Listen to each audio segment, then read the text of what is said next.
I have been thinking about doing this video for at least 6 months, I think it's been, right?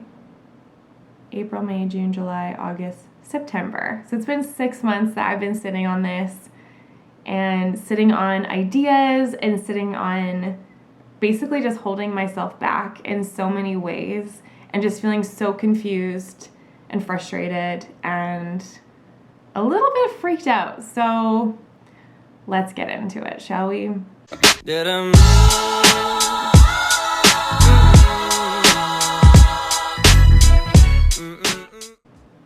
So let's start with the backstory, because you kind of need a little bit of backstory to understand that this isn't just a one-time occurrence. This has been something that's happened twice to my knowledge. 2012, at the time I was a blogger.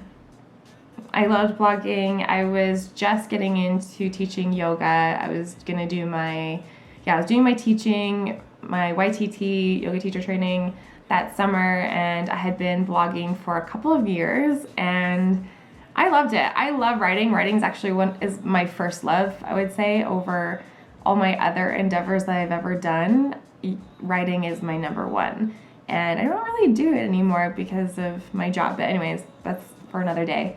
But at that time, I had a pretty awesome blog, and it had some really great followers, and I got to share some really cool stream of consciousness type of writing, but also I was really heavy into goals, and it was pretty cool. And then I met my husband, my boyfriend, now husband, Landon, around 2012 going into 2013. And it was that year that someone on Twitter, because I had a Twitter account and I had a Facebook account back in 2012, and that someone had stolen my identity. And what they were doing is they were stealing my photos from Instagram, which was still such a new platform back then. They were stealing my photos off of Instagram and then utilizing that for their avatar. And I forgot how to say her name, because it's actually, basically I was portrayed as a different nationality. I think I was half Pakistani and half Caucasian. Anyway, so this avatar spoke Farsi and she spoke English, and she was a model, and she flew between Dubai and LA. Pretty cool. Yeah. And so someone had told me on Twitter about it, and I don't know, it was very strange. And then when I found out, I had tried to report it to try and get it taken down off of Twitter. And I had gone through everything. Like, I had to do a case report where I had to show where all the photos were actually coming from. And I had to link everything and then give them my contact information. And then I had to give out my driver's license to Twitter and just showcase hey, this is actually me. This is where this content is coming from. And this person is pretending to be me. Short story is that Twitter wouldn't take it down. And so I was so angry, and I felt really frustrated, but also I just felt so confused, and it felt really gross because people started coming forward saying that they had sexual relationships with me through this Twitter account. Not with me, obviously, with a person using my face as their avatar. And I was just so mortified. It was just so creepy and made me feel incredibly sick to my stomach. I remember I was just shaking. It was so disturbing for me, and I couldn't handle it. So I left Twitter. I just left it. I was like, forget it. I'm off of Twitter. And then come 2013 in August, I got rid of my Facebook. So I didn't have anything except for Instagram at that point. I was just like, forget it. I want to be off of everything. I'll just stay on Instagram, because that was the platform that I really liked, because as a photographer, I loved sharing photos. So yeah, that's kind of what happened first. So in 2018, I was told that someone on Instagram was using my photos again as an avatar and pretending to be me, actually using my first name, but they changed the spelling. Instead of Jamie, they spelled it Jaime, which is really funny because growing up, I hated that my first name was spelled the boy way. I really wanted it to be spelled the girl way, which is Jaime. Plus, it looks like it's more French, and French is my favorite language. So yeah, I thought that was really funny. So she used my first name, but she used a different last name, and it was Poplar. So she was known as Jamie Poplar.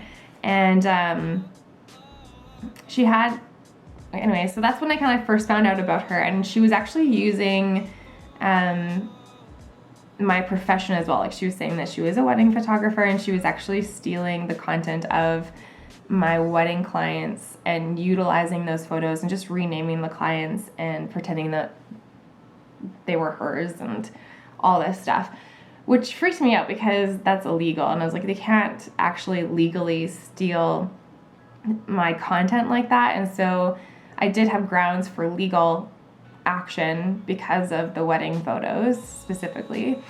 But I made a huge mistake. I told all my Instagram followers that this person was impersonating me, and then so all of like my most amazing followers and friends would go and be like, stop being like her. Like, it was just, people were just trying to like stick up for me, and they were trying to be like really sweet and like reporting it for me because I asked them, like, please report it, please report it. Don't do that. If that happens to you, don't report it. Or at least don't ask other people to report it. You, as the person that's being impersonated, should be the one reporting it, and you don't want them to find out that you know about it. So as soon as she found out that I knew about her, she had blocked me. And it's because she blocked me, she could change her username. So she changed her username, and I had reported her, and then they came back being like, well, it looks like it's gone, so we can't take it down because it's gone already. But it wasn't. She just changed her username and blocked me from being able to see her. And so I was frustrated because I was just like, dang it, she's still doing it, and she is going to find a way to still get the content. And so for those of you who do come from Instagram, you're gonna know the time where on my Instagram stories, I would like tag my name all over my face all the time because I was just like, she's not gonna share it if it has my full name on across my freaking eyeballs because she'll get caught. And so I don't know if, obviously she probably never used any of that content, but it is probably pretty annoying for her.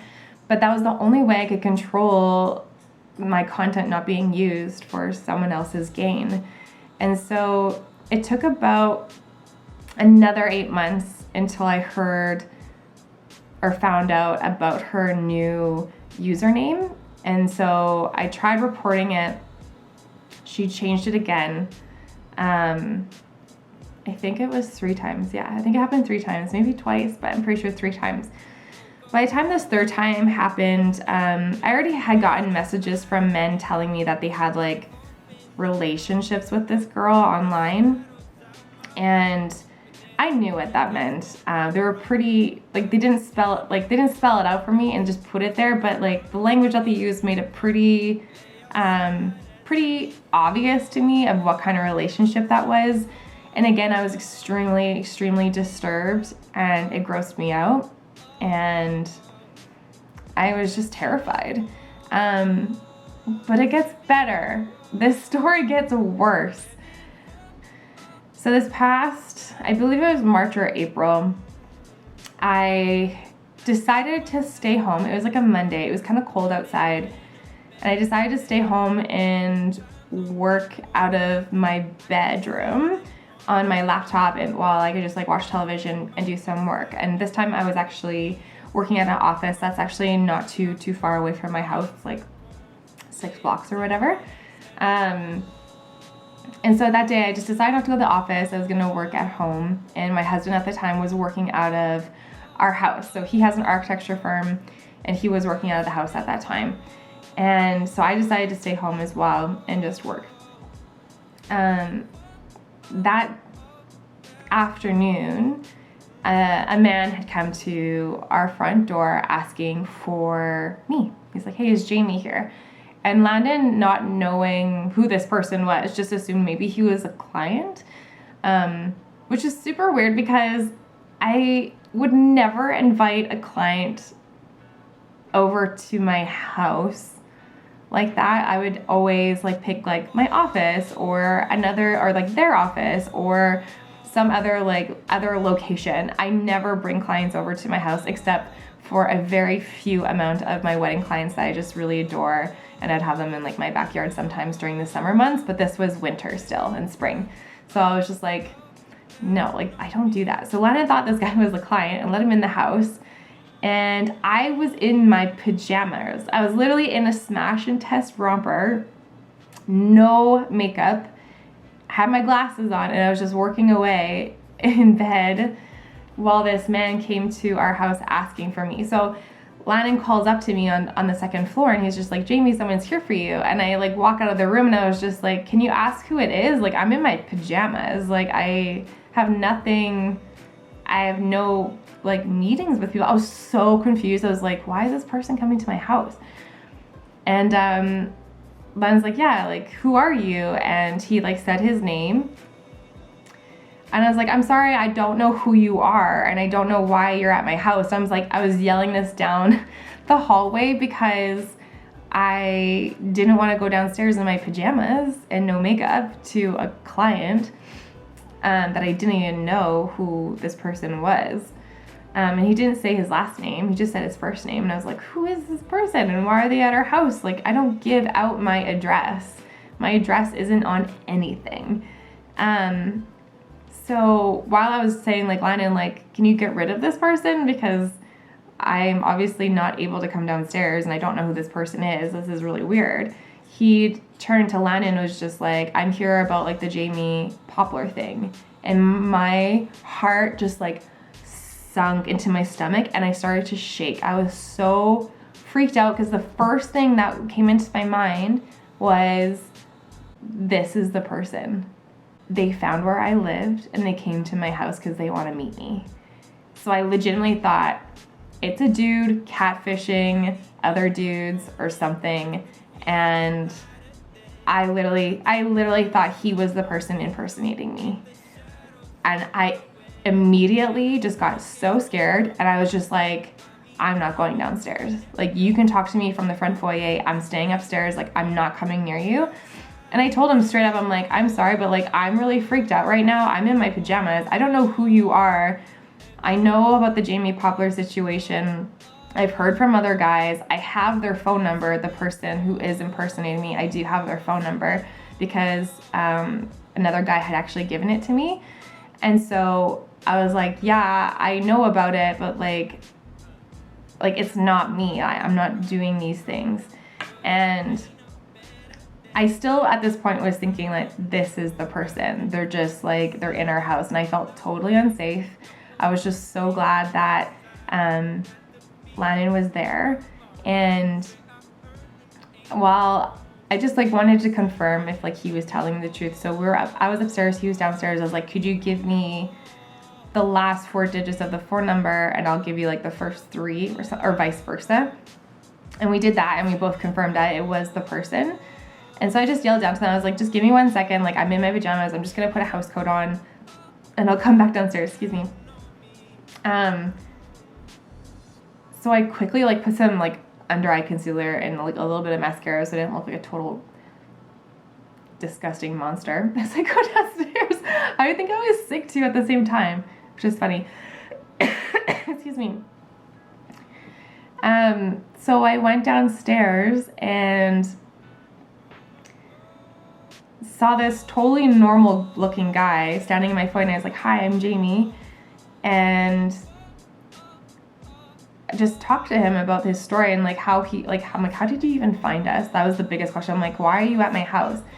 And I guess he found out where my office was and went to my office first. And my office mate wasn't in today, so if I was there, I would have been completely alone, which still freaks me out to this day. So I guess he went into my office, I wasn't there, and then came to our house. And I'm not even going to mention how he found our house, but it was like creepy. And he even said, so like, I know I sound like a stalker, But yeah, I found out where you lived. And I was just completely distraught. I wasn't crying or anything. I was just totally freaked out about all of this. Like, granted, this is a perfect stranger, found out where I lived. I'm like, who else knows where I live now? And so I was like, can you show me like their account? Like, I told them the whole story that like I can't report this person because they keep changing their name, and so therefore I can't report it. And I told them about like the name. I was like, I'm pretty sure she can't like really use my content. Or she's like, well, he's like, weren't you just wearing like a red hat the other day? And I was just like, yeah. And he's like, yeah, like she just posted yesterday and you were wearing a red hat. And I had just worn a red hat yesterday and I didn't take my face that day. And so she was still getting it, and I was in a private account at that time. I made my Instagram private because I was just so freaked out. I was trying to make sure that it wouldn't happen again, but she was still getting my content. And so I was just miffed. I was just like, how is this person following me? And then he showed me another person's account. He's like, I did some looking into it. I found this other girl who's also following you. He's like, I think maybe that's their second account so that they can like see your content and be your friend, so that they can get it, which is a thing. I actually done some research on it, that they'll usually make a second fake account and friends of yours so that it looks like they're a legit person. And then you see like, oh, like, hey, like Jacqueline's friends with this person and so is Sarah. So obviously like this person's a legit person, so I'm gonna let them follow me. No, that's not a thing. So it's just another fake person. It's another fake account for them to be able to steal content. And so I'm pretty sure that's what happened. And so that they were using my account. He gave me the new account number. He kind of gave me the background story that he actually was stood up by this girl who lives in Edmonton. So she only lives 3 hours away from me. So she lives up north. And she uses an app that generates another phone number that goes to her phone. So she can actually talk to these guys on the telephone and be like a normal person basically, but she never shows her face. Like, she doesn't go on FaceTime or anything like that. Or maybe she does, but she doesn't show like her face. Maybe she only shows like neck down. I don't know. I never thought about that until this moment, which just grosses me out.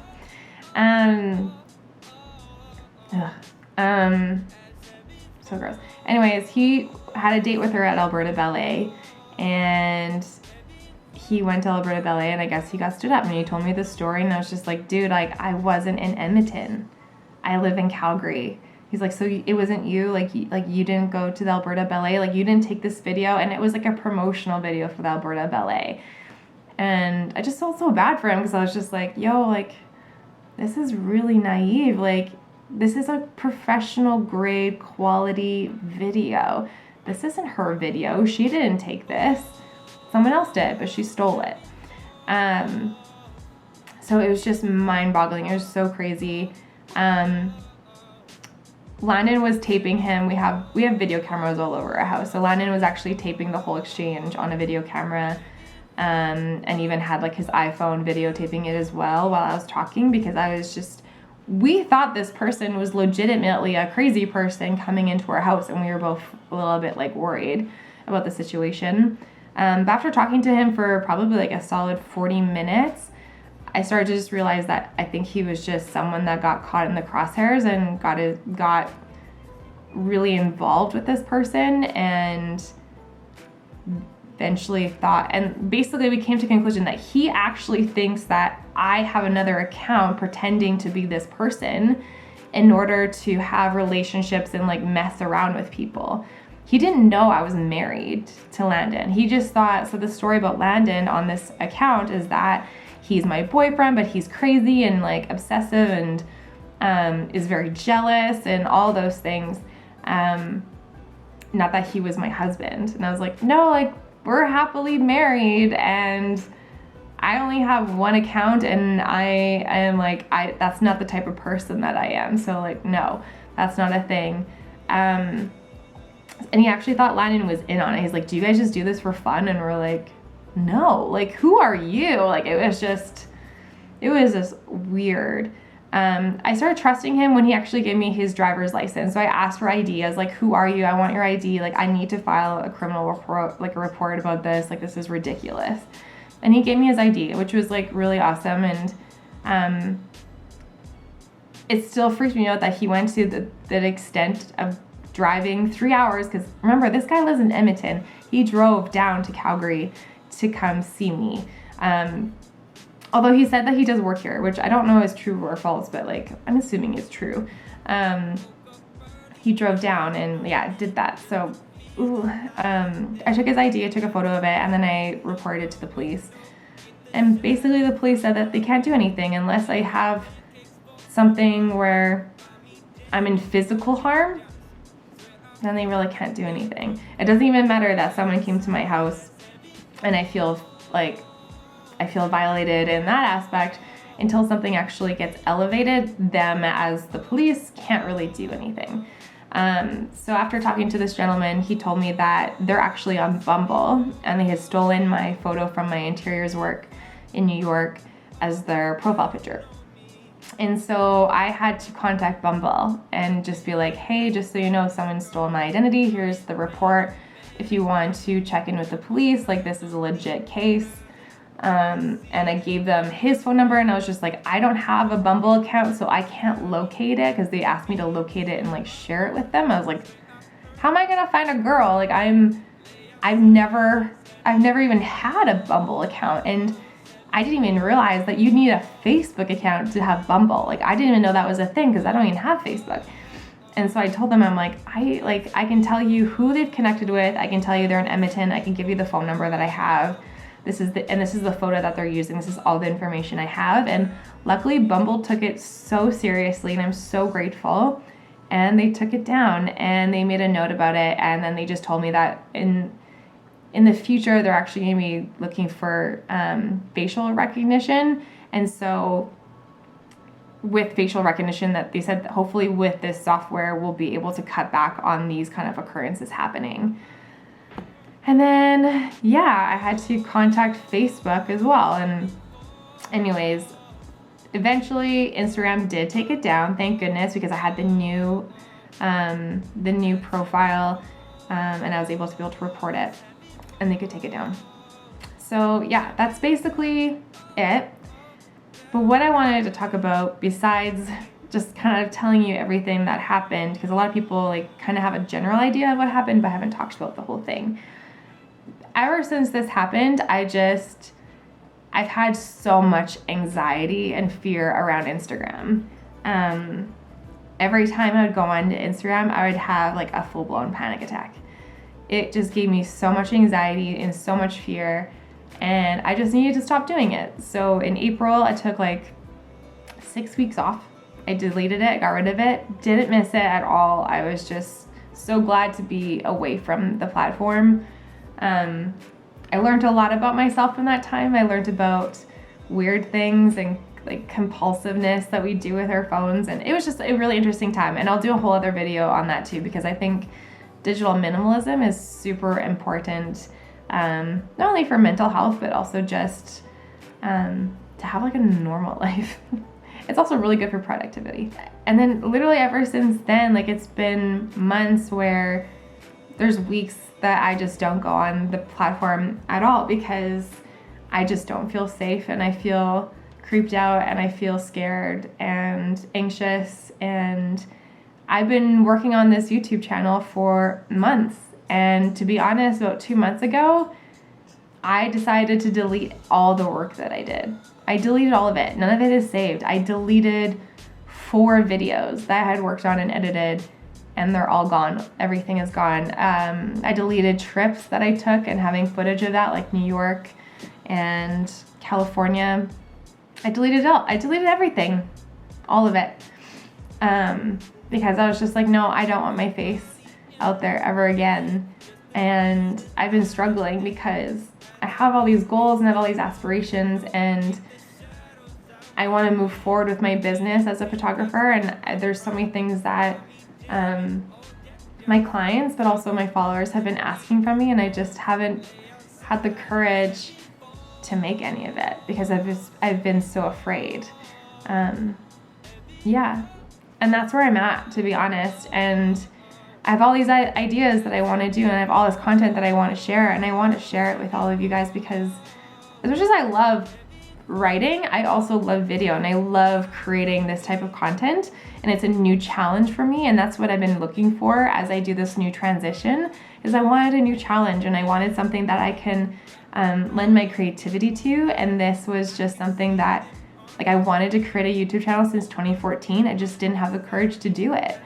And yeah, so that's where I'm at now. It's 2019 and I've been through a lot with this stupid Instagram, social media stuff, and having my identity stolen, and it's just like, what am I gonna do? Am I gonna hide for the rest of my life?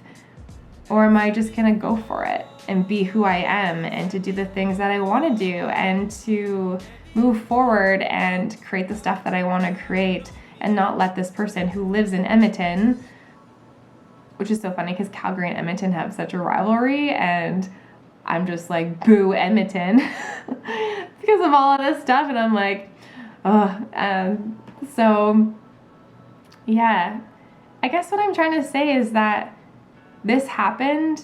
This is what I'm going through right now. That's why if you follow me on Instagram, that's why I'm barely on there right now, because I'm afraid. I just am. And I just want to say, if you're in that position too, I understand and I get it.